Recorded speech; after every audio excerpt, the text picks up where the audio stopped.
It's time now for the award-winning #1 local talk show in Northeast Pennsylvania, The Sam Lesante Show. Now here's your host, Sam Lesante. So, folks, he hasn't been on my show for 2 years, but we read about him every month when he does his messages. My good friend Ned Dougherty is here, folks, and if you recall, first of all, if you haven't seen any of the shows I've done with Ned, you can certainly now go to our app. We have an app, it's SSP TV, search it, and you can watch all of the shows we produce. The Sam Lesante Show, and all the shows are archived, but many of the Ned Dougherty shows are on here, and it'll give you a better understanding who Ned is and what he does. But Ned, as you recall, may know, that wrote the book Fast Lane to Heaven. And this book, folks, now keep this in mind, it was published and released February of 2001. February of 2001. If you recall what happened in September, we had that terrible incident in New York and Washington and Pennsylvania. But in this book, on page 249, it tells you interesting things of what he saw when he had his near-death experience, which was fascinating. Ned, thanks for coming on the show. Thank you for having me back, Sam. I haven't seen you in a while. I miss you. I talk to you once in a while on the phone. Now, before we get into the exciting things that's happening in your life, and I'm telling you, these are exciting. It'll be great for Northeastern Pennsylvania as well. My wife and I were watching the Dr. Oz show about a couple weeks ago, and they had a person on who had a near-death experience. Okay, I don't know if you recall, if you were aware of that show, etc., but they had a few people on, and I thought for sure, you'd be one of the guests, because of your book, Fast Lane to Heaven. But interesting about the the near-death experiences, when these people were talking about their experiences, we have this question yet about science, and did they really see, maybe a vision, what the afterlife is all about, etc. And, no one wants to put a finger in saying, well, it could have been, maybe the Blessed Mother or an image, etc. They try to stay away from that. You haven't done that when you had your near-death experience, correct? Well, there are many levels of a near-death experience, Sam. And when I had my two very profound near-death experiences, that was back on July 2nd, 1984, and November 30th, 1984. In both events, I was flatlined, meaning I was, for all intents and purposes, legally dead. And in both of those instances, I had very powerful experiences. That was before people even knew what a near-death experience was. The term was first coined by Raymond Moody, and back in the late 1970s, but it was a research term. And very early on, I became involved first as a subject of the research by some of the top research doctors, and then I became a researcher myself. Really why they were interested in me is because I had reached 14 of the 16 levels of a near-death experience, which accounts for why I had a past life review, and one of those characteristics I was shown not only the future of the world, but also my own personal future, which is all pretty much detailed in the book. And that, of course, there's so much in this book because I couldn't put the book down when I read it. You have what you saw, the future, and then highlights that there will be something happening in New York City, and everything's detailed here. Now, getting to one part of the book, okay, which we're excited about, on page 75, okay, in this book. Now, remember, folks, this was published or released in 2001 February. On page 75, it says, this is what Ned says: I saw myself becoming involved in the, excuse me, I saw myself becoming involved in the film industry. I was involved in the direction of a movie scene being filmed in my childhood neighborhood. I seemed to have developed a sense of wanting to communicate very important ideas to others, and that the film, television, and media outlets provided the means for me. I saw that my convictions and beliefs and the messages I was trying to communicate would become the subjects of much criticism. Now, here you are, okay, 2017, and you're talking about you became involved in the film industry. So what has happened in the film industry? So what has happened is my son, Michael Dougherty, decided in his freshman year of college back in 2009 that he wanted to be an actor. And in his freshman year, he sat down with me. He said, "Dad, I really wanted to impress you and Mom by by saying that I wanted to go into international business and Wall Street, as you did, but my real passion is to be an actor. And I said, son, if you have a passion in life, I'm going to support you pursuing it. Because if you have a passion, you'll never have to work another day in your life, and you'll be busier than you could ever be, but you will love what you're doing. And that started the journey. Michael went out to California. He continued to go to college, but he spent most of his time learning his craft as an actor. After about 4 years, he decided to also begin to write, and he wrote a screenplay. When he showed it to me, I said, son, you just wrote The Graduate for the millennial generation. And interestingly, The Graduate came out 50 years ago when I was in college. So fast forward to just this past year, we filmed Love and Everything in Between in the Hamptons last September and October. We just completed the film in May of this year, 2017. We have submitted to some major film festivals, and the first screening will be held in Southampton, New York on Saturday night, July 29th. It will be a red carpet gala event with an after party at a club called Kozu in Southampton. And Sam, you're certainly invited with your entire family to come to the premiere. And we're so enthusiastic about this film because it is a story about millennials. It's a romance drama that takes place in the Hamptons. Everybody wants to know about the Hamptons. Michael grew up there. He knows the Hamptons. He wrote a beautiful story. And it's also somewhat, as a sidebar, there's something controversial that happens in it, a sexual assault. And the film deals with the ramifications of the sexual assault involving the people and the families that are the victims of this sexual assault. And that is a very timely subject now, as you know, because there's so many sexual assaults that take places now among millennials, particularly in colleges and universities. So that has led, for example, for us to get involved in this controversy in particular. So we have created the SAFE program. SAFE is SAAFE program.org, and your viewers can go there to learn about our plan to create film expos in colleges and universities with films, including Love and Everything in Between and other films that deal in a positive sense to bringing out an awareness about sexual assault that takes place, unfortunately, and too many times among people who are acquaintances or friends. Okay, so now 2 questions I have. Okay, it says, you said that I saw myself becoming involved in the film industry. Okay, in the direction of a movie scene being filmed. So how much, you said this is your son Michael's, he wrote the film or the script. How much were you involved from what your vision was here in the film? Yes, very much involved with my son. He, of course, wrote Love and Everything in Between. And since then, we have produced together with some others. Michael's mother in particular, Ginny Kearns, is one of the producers, and several of our friends who have experience in the business. This is the first of a number of projects that we have. Our banner name is Hampton Filmworks. Okay. And Hampton Filmworks has a number of other projects.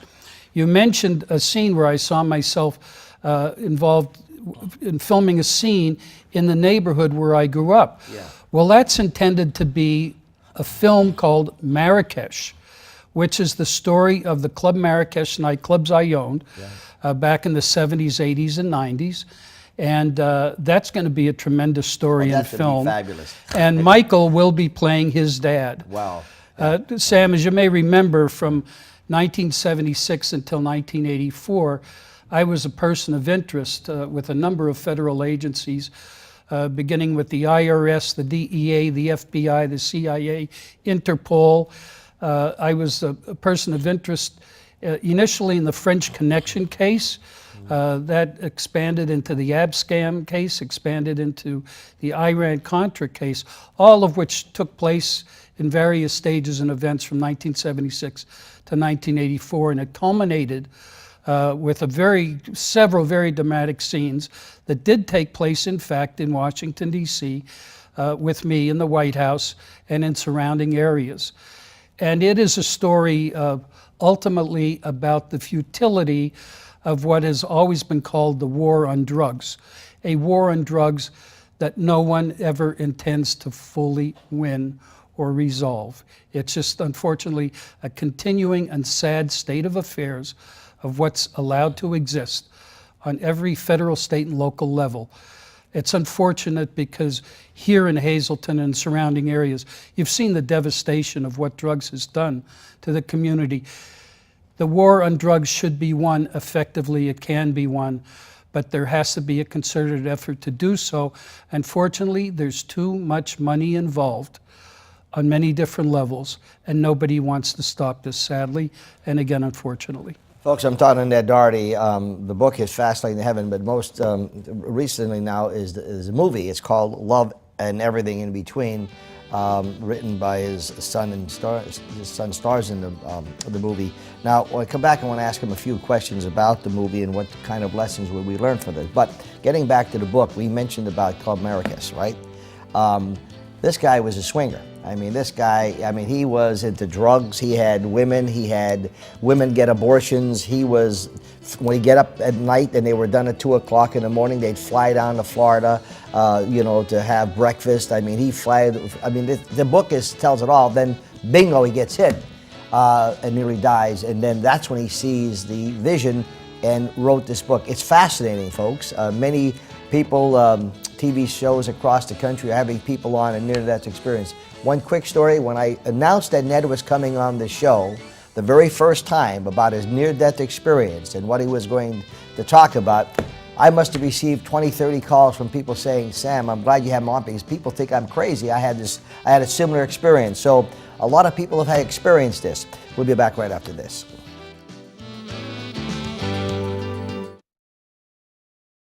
Welcome back to the Sam Lesante Show, folks. Remember, 24/7, you can watch all of our programs. If you're on Service Electric Cablevision here in the greater Hazleton area, we're on HD 513, Comcast 190 in Pottsville, Comcast 190 in the Lackawanna, Scranton area, Channel 92, Wilkes-Barre, Mountaintop in Kingston, now serving close to 300,000 households. Thank you so much for your comments. And remember, folks, for those of you who are just seeing this maybe for the first time, you download our app, which is SSP TV, and every show we have is archived here. So, for example, the show I'm doing with Ned Dougherty, if you hit over there, you can do live streaming of all the programs we have. So tell your friends if they live in California, Florida, whatever, just download the app and they can stay in tune with what's happening with our area. Ned Dougherty, the author of Fast Lane to Heaven, his son and he just produced a movie called Love and Everything in Between. Talked a little bit about Michael's vision, your vision, and in the book you said you're going to get involved in the film industry. Every time, if I have a guest on the show, like you or anyone, I always say, when we're done with the show, what would you like our audience, our viewers, to get from it? All right, so I go to your movie, Love and Everything in Between, which I love the title, okay? What will we get from this movie? Well, Sam, the movie appeals to baby boomers like ourselves and millennials and everyone in between. Okay. And I say that because it opens with a developing romance.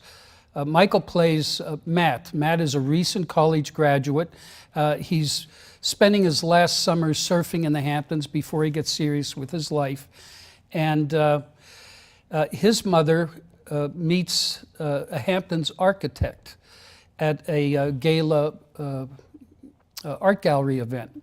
So a romance develops there. The architect's daughter is a recent high school graduate who's about to go into college. And at a dinner party, the four of them get together, and Matt meets Abby for the first time, and the romance develops. And it's in the Hamptons. It's summertime. Two different age groups. It's a love story. That's where the appeal is to different generations. But then there's a July 4th party, and it results in a tragic assault on Abby by a supposed friend of Matt's. And what happens is the relationships implode as a result of that assault. And it shows how an incident like this is treated by the attorneys, by the DAs, by the families involved. But the real struggle is for Matt and for Abby to overcome that this assault happens. And the story has, believe it or not, a beautiful ending. It's a love story with a beautiful ending. But it's a roller coaster ride of great love, of innocent love, followed by an awful event, and then a roller coaster ride involving the legal system and what happens to all the people involved. We're very proud of this film. Abby turns to a priest after the assault. This Abby has lost her mother to cancer within the last year. She had an unfortunate drug overdose, and then she has this assault. So here's a very young girl dealing with three very traumatic issues, and the courage that she displays getting through all of this when she turns to a priest for advice and for counseling. And I don't want to give too much away of the rest of the story. It sounds that you're going to get something out of, you'll get something out of that movie, okay? Just like when you read your book, okay?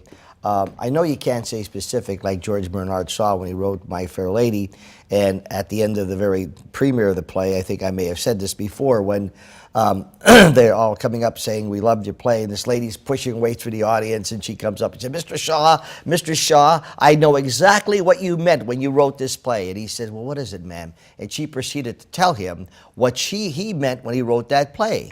And he said to her, if that's what you got from my play, that's what I meant. And okay. Sam, that's exactly right. Yeah. The viewer in the audience will see this film and take away something differently. We've had some test screenings, and that's where we got very positive reviews from the film. And people all come back with their different ideas of what they've come away with from the film. Which is fabulous. Yeah, and part of it is Michael put together a beautiful musical score. And both cinematic musical scores and young singers. It reminds me very much, for example, of The Graduate when it came out. Simon and Garfunkel created the film score that went through that entire film. Michael's film has a musical score, both cinematically and with vocalists, that appeals to the younger generation and to our generation in a similar way. And people have come back and said, I was riveted to the story by the music. So now, okay, so the movie is called Love and Everything in Between. Michael Dougherty wrote He wrote, produced, and he's the protagonist in the film. And you're part of a director. I'm a producer. Actually, Sam, I've been living mostly with my son out in Los Angeles for the last 4 years. And I went to a very intensive 1-month producer program at the New York Film Academy about a year and a half ago at this point.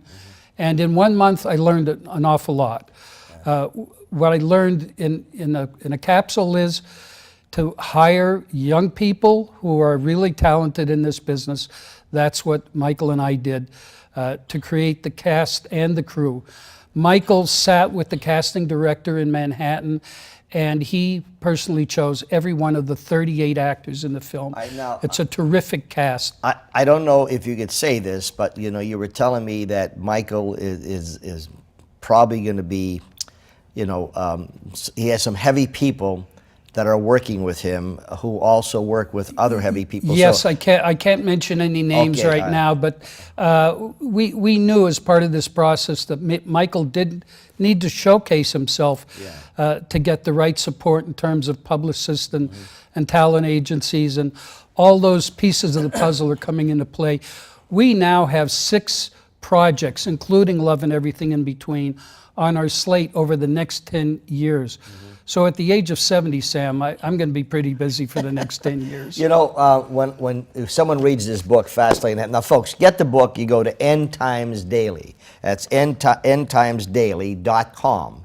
I highly recommend get Fast Lane to Heaven. You'll understand what I'm talking about when you read this book. Also, Ned has messages every month. He receives messages, and those messages are also available on endtimesdaily.com. You know, people who are not believers and people who have doubts, about the hereafter and, is there a God, et cetera, when they read this book, which is actually factual, and everything you said in the book has happened, okay, which is fascinating. And so, sometimes they try to throw the scientists. But let me just touch a little bit about you got involved with a lot of political. And I don't want to get too much involved, but we talked about what's happening in the world today. Got about 4 minutes left. Healthcare, Russia. How does this play in your life? I mean, what part do you have in this?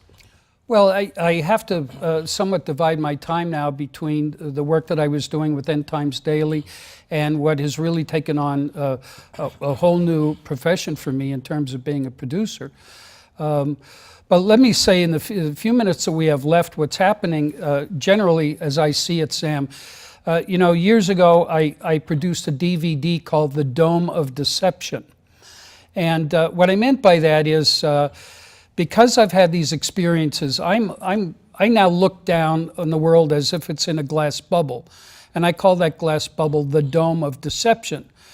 Because what's really going on by the people, the global elites, if you will, those who are pushing a new world order, they're controlling all the puppet strings from above that Dome of Deception. Just below that Dome of Deception is what I would say is a three-dimensional chess game. And you don't even see those pieces. You don't see those 3 dimensions. The dimensions that 95% of us are on today, Sam, is a checkerboard. And it's a red and blue checkerboard. And that red and blue checkerboard is in the arena in which we live. And so we see these red and blue pieces moved around. We have those who tell us how they're being moved around on MSNBC, CNN, Fox, if you will. There's used to be Bill O'Reilly, the Hannitys, the Chris Matthews, the Rachel Maddows. These people are feeding us propaganda. So we focus on those red and blue checkers around that very simple board.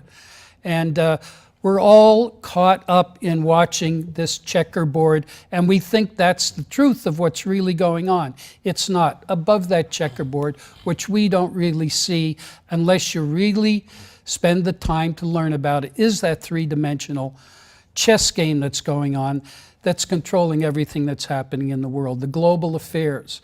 The affairs in our country. When you talk about healthcare, for example, everybody's concerned in this checkerboard with Obamacare and Trump care, and they're all bickering and arguing over it. Our healthcare is not healthcare. The healthcare that we get from federal legislation, they could care less about our health. It is a health system that is controlled by the AMA and the pharmaceutical industry. And the true ways that we have health care and we heal does not come, unfortunately, from those institutions. So that's one of the things that we have to deal with. You mentioned Russia as another subject. The strategy to take down Trump's administration right from the beginning was to come up with this absurd and preposterous Russian connection. It does not exist. It was a hoax from the very beginning. The best thing that could happen for our country would be for Vladimir Putin and Donald Trump to sit down and resolve the problems of the world and keep these global elites who are represented primarily by the Council on Foreign Relations in New York. They're the people who are really controlling our foreign affairs. Keep them out of the picture. We could have world peace if those two leaders can get together and be left alone to resolve the world's problems. Ned, that what you're saying is a whole show in itself, okay? And you've alluded to this many, many times. and it has happened. Folks, I'm talking to Ned Dougherty. I haven't seen him in 2 years, talked to him, but his son, Love and Everything in Between, is the movie. And Sam, the movie's website is HamptonFilmworks.com. HamptonFilmworks.com, okay? And hopefully within the end of the year, we'll be able to see this movie in various places, correct? Well, that's the hope, Sam. Yeah. It's an independent film. We have to get it out there, and we have to get interest to get theatrical release, certainly on the other platforms, and eventually on video on demand. This was published and was you were able to buy this book February 2001, before September 11th. And don't forget to download our app, SSP TV. Just search SSP TV. You can watch everything, including our live stream. Ned, thanks for coming on the show. Thanks for having me, Sam. Nice to see you. Always a pleasure. We'll see you next time.